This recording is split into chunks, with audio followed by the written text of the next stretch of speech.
This is a recording of my Legends lecture at Eurostar in Edinburgh in June 2025. Past performance is not a guarantee of future results. On the day, I thought about giving an actual lecture. No slides, just me speaking from a prepared script, but PowerPoint won the day. This time, because it's on YouTube and it's really a polemic, I won't give you lots of slides, but I will show some images and emphasise some key messages.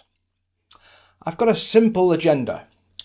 A little history of the industry we work in, my disappointments in the progress we've made over the years, some challenges, the problems I see today, and finally, what can we do? Now, I feel a bit like a headmaster giving a bad school report. I guess it would be a 30 to 40 year term. And there's an awful lot I want to say, but my time is limited. I can't explain what I'm going to say in a lot of detail. That would take me all day. But you can ask me about anything in the comments below. I may make one or two follow-up videos to give detail and longer answers. But right now I'm here to challenge and influence you, not to make friends. So buckle up. Past performance is not a guarantee of future results. Now this phrase is the usual caveat for anyone offering financial opinion or advice, etc. I want to use that phrase to describe the future of the testing profession, if profession is what we might want to call it. I might use the terms industry and business to mean the same thing.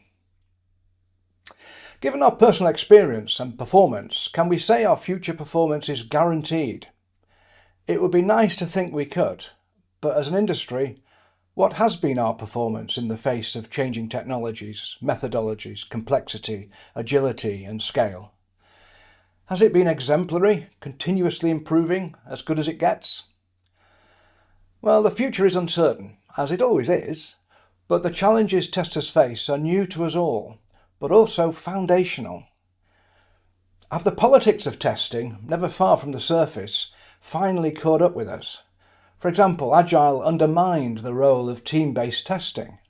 It also made many organisations question whether they need testers at all. Will AI and tools replace us?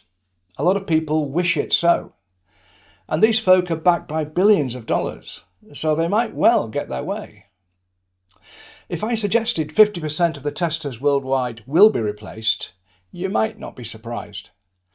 If I suggested 50% of the testers worldwide should be replaced, you might be upset with me. Now, as you are watching this talk, I'm pretty confident I don't mean you should be replaced. I mean folk who don't research, learn and hone their testing craft, or attend test conferences, or watch YouTube video polemics on testing.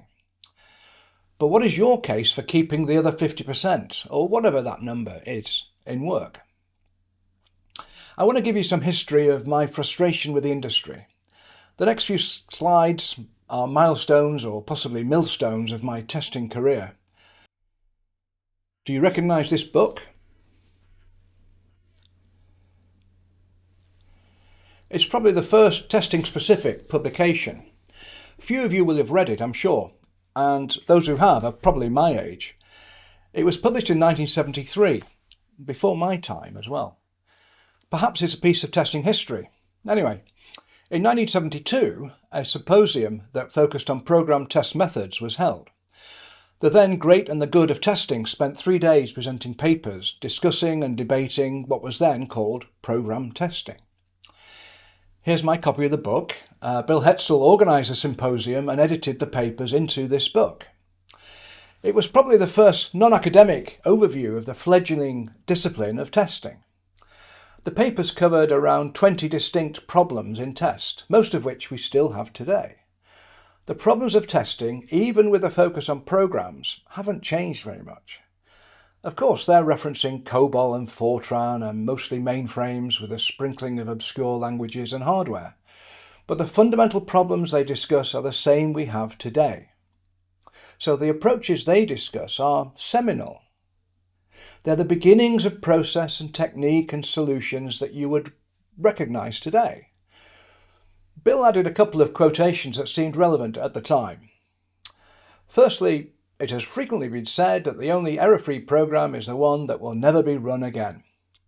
said by A.M. Pietrasanta, who I don't know as an individual. The only reference I could find to him was in a 1970 NATO Science Committee report on software engineering techniques.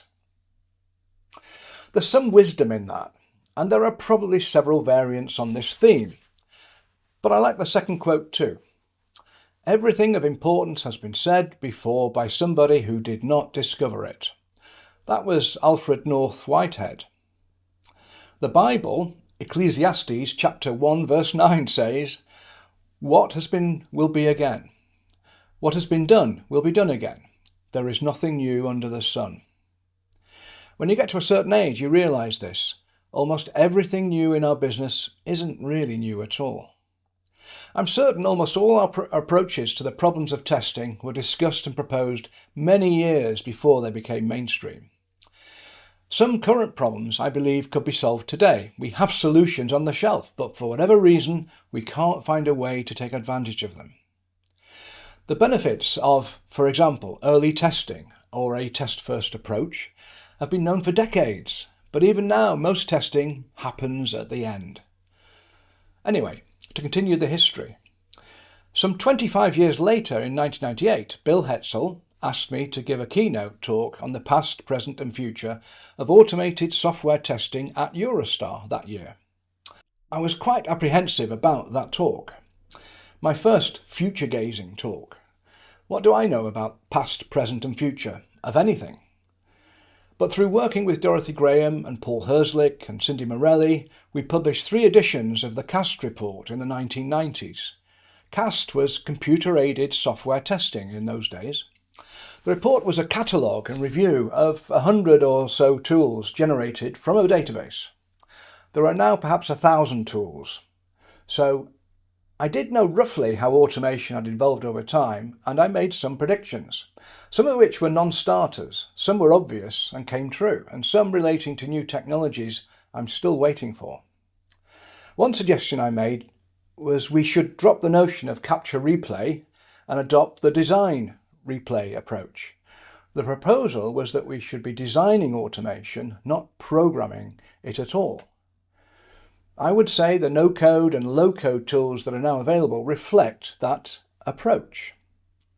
But it took around 25 years or so for those tools to arrive. Do you understand why I'm disappointed? In the talk, I also gave some informal survey responses gathered during testing conferences of the time, just to show the lack of progress. These surveys were run by Dr. Graham, and not much has changed since. I often think I should represent the 1998 talk at a modern conference. I'm tempted every year to offer that talk and see if it gets through their review process. Now, it would be kind of fun to say, "I told you so," wouldn't it? But it's not funny really. Progress has been painfully slow. Now, here's a talk from 2002, given on this very stage in Edinburgh, about the value of testing. I thought the value of testing was a terrible theme. I don't like themes. Too often people simply put the buzzwords in their abstract and give exactly the same talk regardless. Why, 30 years after Chapel Hill, are we still talking about the value of testing?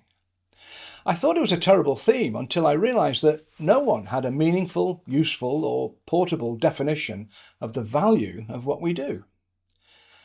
I know that I could give that talk today and get applause because nothing has changed in that respect. In 2011, an engineering manager at Google, Alberto Savoia, caused quite a stir in a talk at GTAC. GTAC is Google Test Automation Conference, which was running from 2007 to 2016 or 17. Alberto came on stage dressed in black with a big hood and scythe.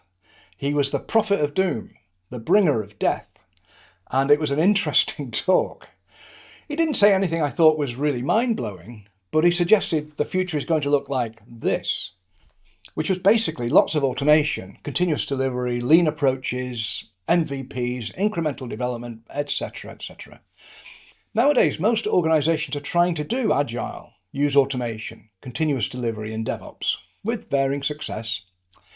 It's no surprise now, but in 2011 it came as a shock to most testers. Only a relative few testers had been agiled by that time. and continuous delivery was a fairly recent idea. Alberto's prediction was the role of testers should disappear in many environments, and at the time it caused quite a stir and debate. There was much denial, disbelief, resistance and disagreement with that position. But here we are, to some degree it's come true. But it's been an evolution. We haven't seen wholesale layoffs of testers. James Whitaker was conference chair of GTAC that year, and he said this might be the last time he chaired a conference because of Alberto's talk. But after the talk he said in passing, "We haven't done anything new in tests since 1970. Which kind of justified Alberto's suggestion of radical change in 2011. Now, if you look at the GTAC web pages, you can still access that video, but you'll find that most of the links on the GTAC website don't work. So I have to say that GTAC is dead, but testing is alive and well. But for how long?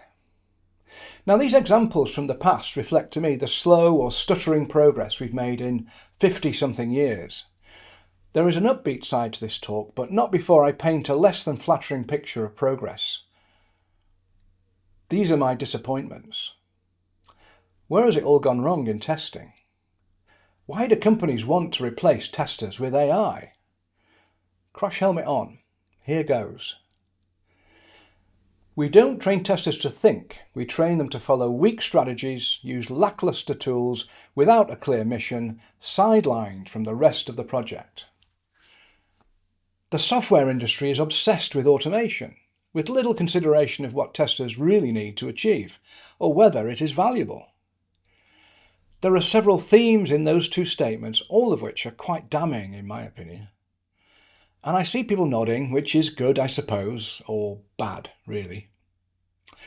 So far, it's a pretty damning report, and if you're upset about that, thank goodness you are, but there's worse to come. We think of ourselves as professionals, but we can't even agree on what our purpose is. We call ourselves engineers, but have no real engineering theory or principles. We have no guild, institution or society to lead our industry, define standards, ethics or grades of professionalism. We struggle to adapt AI to help us to test, or we dismiss AI out of hand as useless and or dangerous. We use tools, open source or proprietary, that use AI to enforce outdated or questionable practices. We are obsessed with logistics and casual in our thinking. With the advent and hype of AI, is it conceivable we might be going back to the 1970s, where teams didn't even have testers? So now I want to talk a little about some challenges we have. By challenges, I don't mean these examples that we've all heard a million times. I think these are really symptoms, not the real problem. Firstly, what are we teaching people? I have a friend working for a company that hires hundreds of developers and testers. His opinion of computer science graduates? I don't interview them. We hire Oxbridge graduates keen to get on the AI ladder, but they have none of the social skills we need to collaborate, and so on. Ken Robinson's famous TED Talk suggested schools kill creativity. A terrific talk that reflected his frustration with the education systems around the world. The problem is, what are we teaching kids to actually do? I've heard several times a degree in psychology is probably the best preparation for testing. Really? We're certainly not teaching the human skills that matter. I've heard many times the question, what's the key skill of testing? It's critical thinking, of course. But when I ask people to describe what that is, I hear, it's thinking that's critical. You know what I mean? Hands up. Who wants passionate testers in their team? Testers who are passionate about their craft. Is anyone not putting their hand up?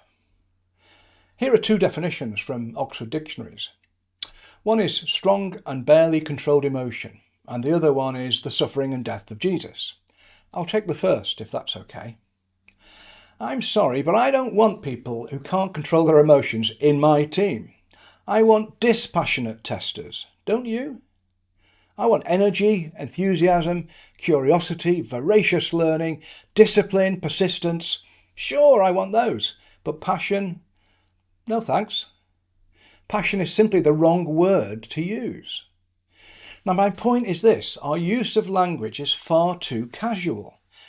Everybody thinks passion in any craft is good. It's good theatre, but it's bad thinking, and we are all to blame. If you're an artist, maybe passion is good.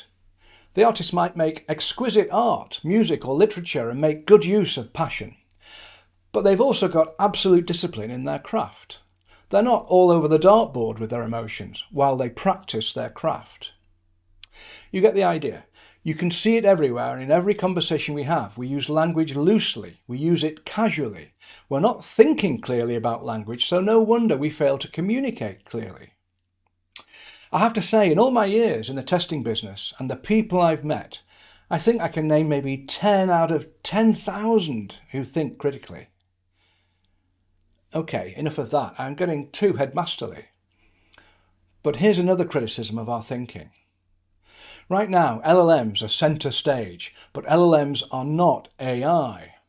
AI is much bigger than LLMs. LLMs are just one type of AI. You can probably find a better diagram than this, but LLMs are one category of AI. It's one category of model.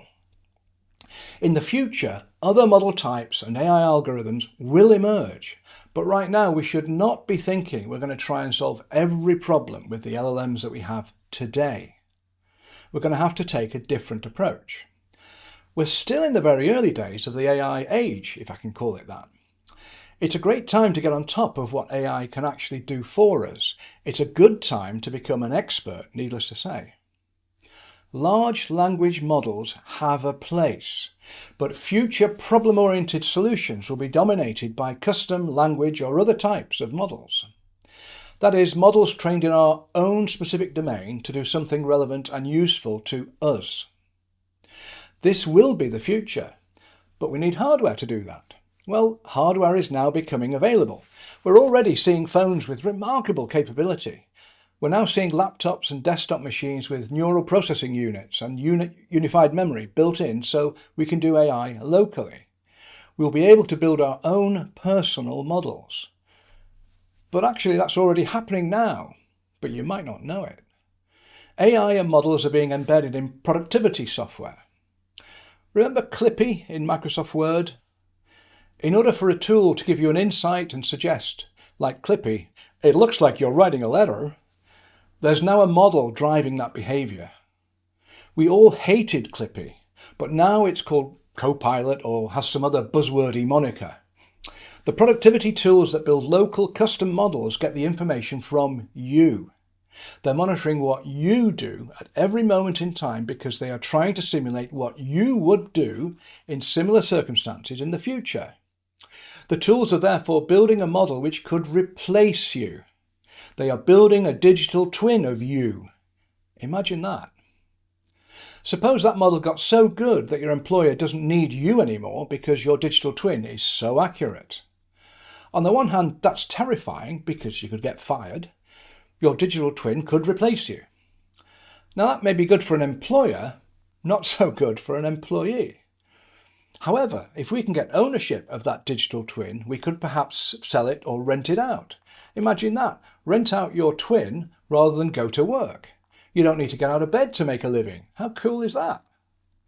You would earn much less money for your twin than you would get as an employee, but you could rent yourselves out hundreds of times, couldn't you?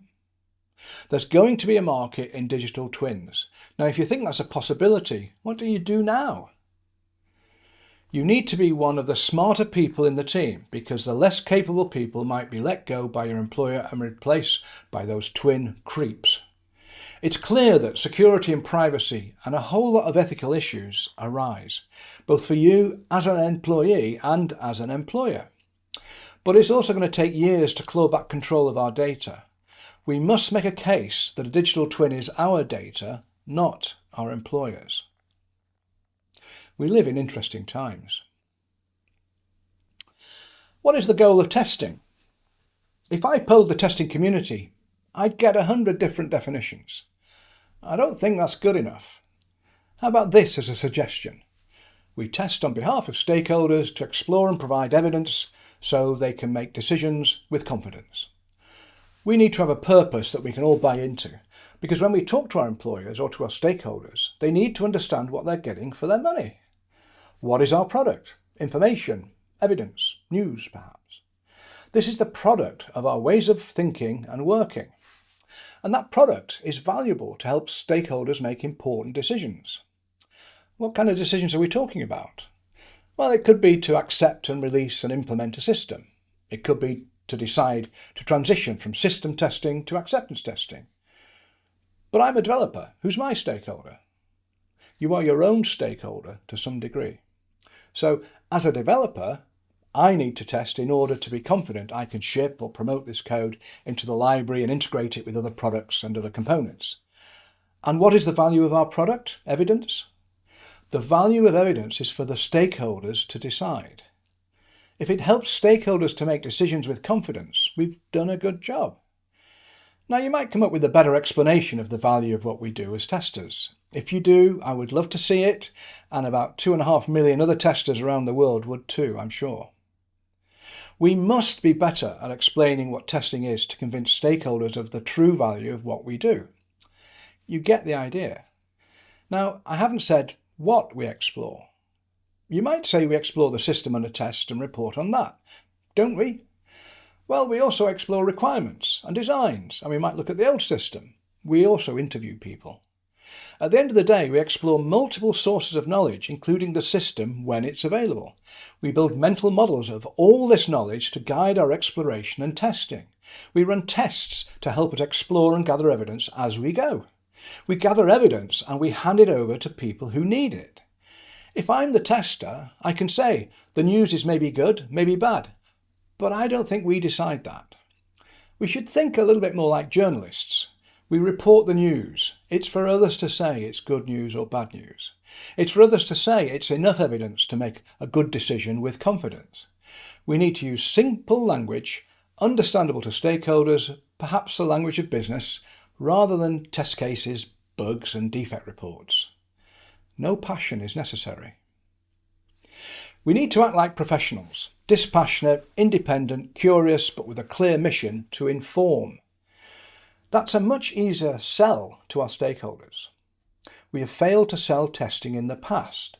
We need a much better message, and that's my point. Now, I want to discuss the question, how do testers think? I'm going to offer you a model of how I think testers think. But you might say, we all think differently, and of course we do. I offer a model that shows the patterns of thinking we go through when we test, not the thoughts themselves, which always vary. Of course, all models are wrong, but some are useful. I can only make passing reference to the new model for testing in this talk. You can see video explanations of the new model on YouTube. See wherever those links are. But here's a whirlwind explanation. We spend too much time on logistics, dealing with tools, process, documentation, meetings, and day-to-day issues. We can lose sight of our actual mission at times. Our world is really complicated, but the way we think about testing is at the heart of it. We need to strip away those logistical choices of bureaucracy, process, documentation, tools, incident tracking, so on and so on and so on. These activities are not testing. They are logistics, not testing stuff. Logistics are really important, but they aren't testing. Strip away all the logistics, and what are we left with? I want to suggest that what we're left with is just the thought process. It might look something like this. We have a whole series of activities in our brain. These are modes of thinking. We gather information from our sources of knowledge. One source could be a requirement, or it could be a business story. It could be a doodle on a whiteboard. It could be the old system. It could be the new system when it's available. There's lots of sources, and sometimes they conflict. Sometimes there are gaps. People are a source, and sometimes people don't agree. Suppose I walk through these thought processes to help you understand what they're about. At that point, you can tell for yourself where you use your intelligence to make progress in real-world activities.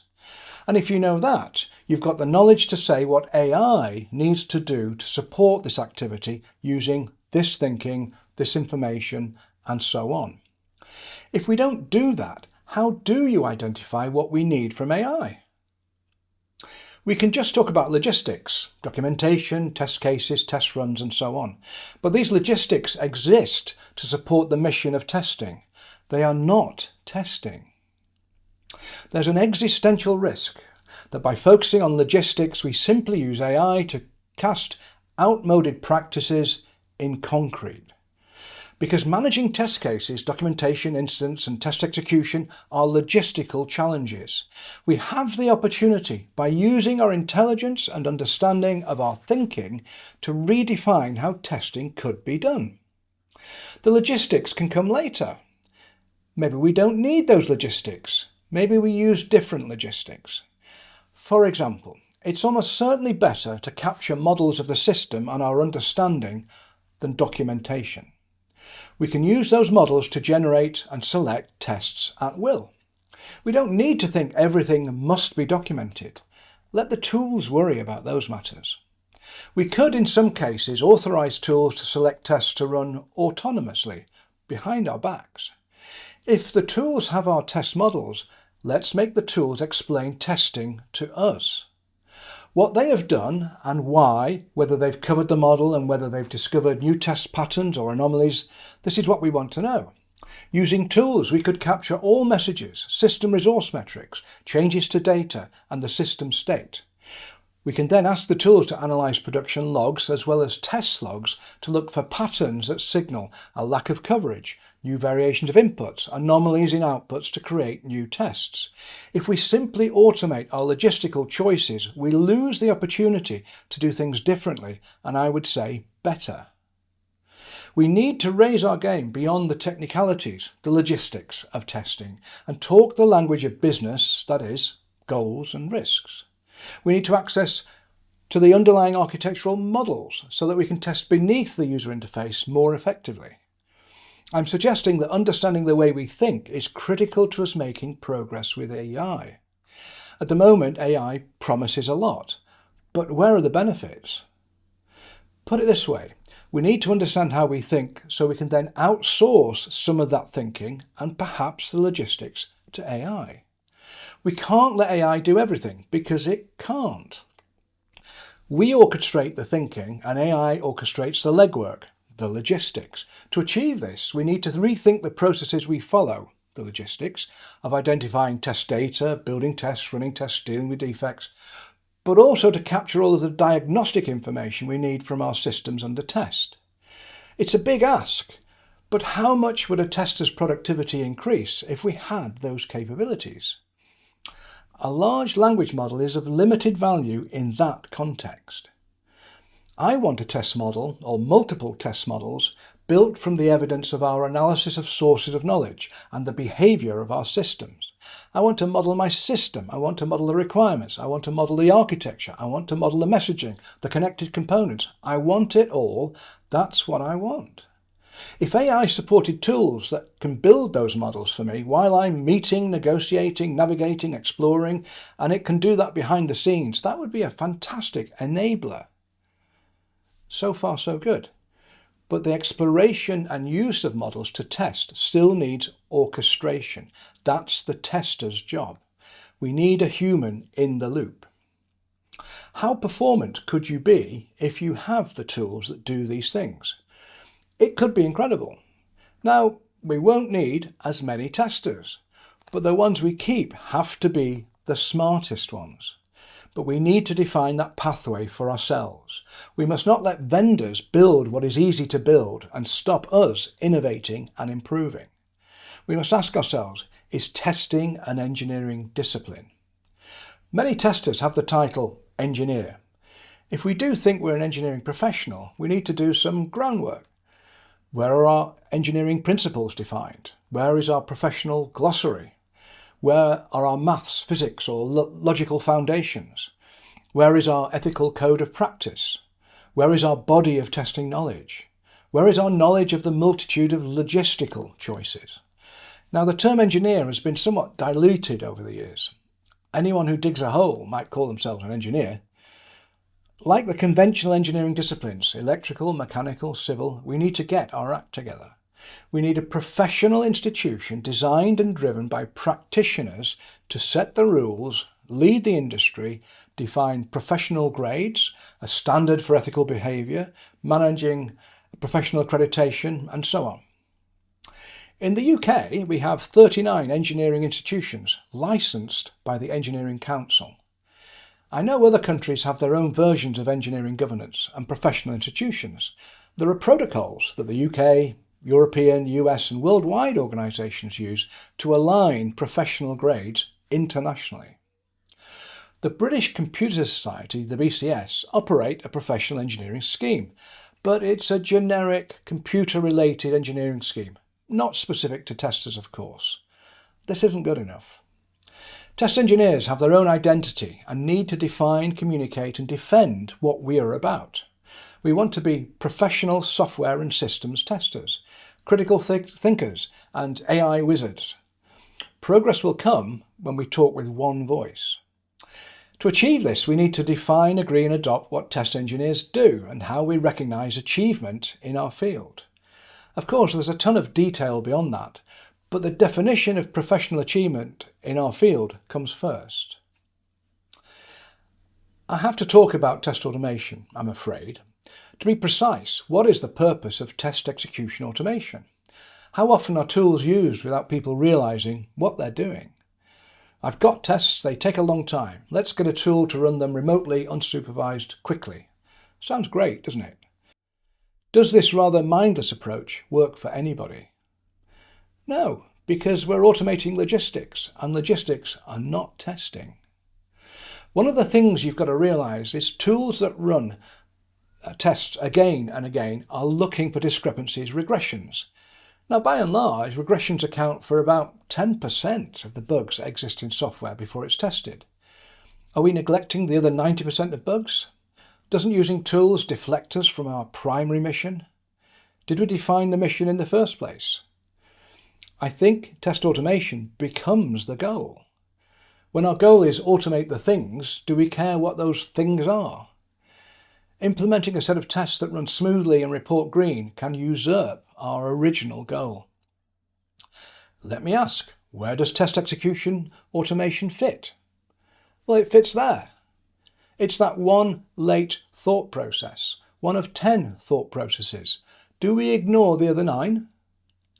Understanding how testers think make that mistake obvious. It's also obvious that we can't replace people with test execution tools. Can AI help with any of the other activities you see on the left? Few people are even asking that question because they have lost sight of the overall goal. We need to be really careful and understand what each of those thought processes entail for 2 reasons. One, we need to know the scope of our thinking. And second, we need to understand what it is safe to let AI do. So up till now, it's all been somewhat negative. I want to leave all that negativity behind and ask, what can we do? Well, we need to decide whether we are an engineering profession or not, and whether we care to do something about it. As time passes, increasingly, I think we are. I've met many people that take their experience, integrity, credibility and professional status seriously. But are there enough of these people out there? I do favour us setting up an engineering institution, but we'll need a definition of what test engineering professional status is, and we need to act like other professional engineering disciplines. We'll need at least to decide what our identity is. If we are an engineering profession, we need to start our journey by establishing a focal point or base from which we can define what our craft, our engineering profession, actually is. Now, you might disagree with that such a thing is possible, but I would respond with Nelson Mandela's famous call to action. It always seems impossible until it's done. A group of volunteers made a start to explore the viability of this journey. 3 years ago, we got in touch with the Engineering Council in the UK and asked how we establish a licensed engineering institution. The council set us their accreditation process and criteria. Looking at other licensed institutions, obtaining examples of the artifacts and evidence, mostly documentation, required was easy. These documents cover processes to manage a not-for-profit, democratic, membership-based organisation, rules of behaviour, criteria for professional grades, and so on. We have a draft collection of rebranded documentation derived from institutions with similar structure. Jonathan Wright and I set up a company, limited by guarantee and non-profit, to be the vehicle to take this forward. This is the Test Engineering Society, company number 1489346, incorporated 20th of May 2023. We created a website that is effectively a minimum viable product for evaluation. This is at testsociety.org. The Test Engineering Society will need to build a framework for establishing professional grades, an assessment process, a membership scheme and code of ethical behaviour, and much more. The Engineering Council provides a pathway for candidate entities to become accredited professional engineering institutions. At face value, it all seems viable, but will require some effort, some test engineering knowledge, but mostly the will to make it happen. The draft institution documentation is all available on the website, together with accreditation process, strategic and other planning content. It will take 3 to 5 years to build out the Test Engineering Society and progress to accreditation. Many other recent engineering institutions have already completed this journey, and we can learn much from them. The foundational work we've done is generic, but a good base from which to proceed. What's required now is to find the will to take control of our test engineering destiny and make it happen. We've led the horse to water, but we can't make it drink, so to speak. We're reaching a point where if we don't decide what to do soon, it will perhaps be too late. Will it be another 25 years before someone else makes the same proposal? Enough said. The website is testsociety.org. Please take a look and get in touch if you're interested in learning more or helping out. We definitely need a marketing makeover. We need to sell our services to our internal and external clients.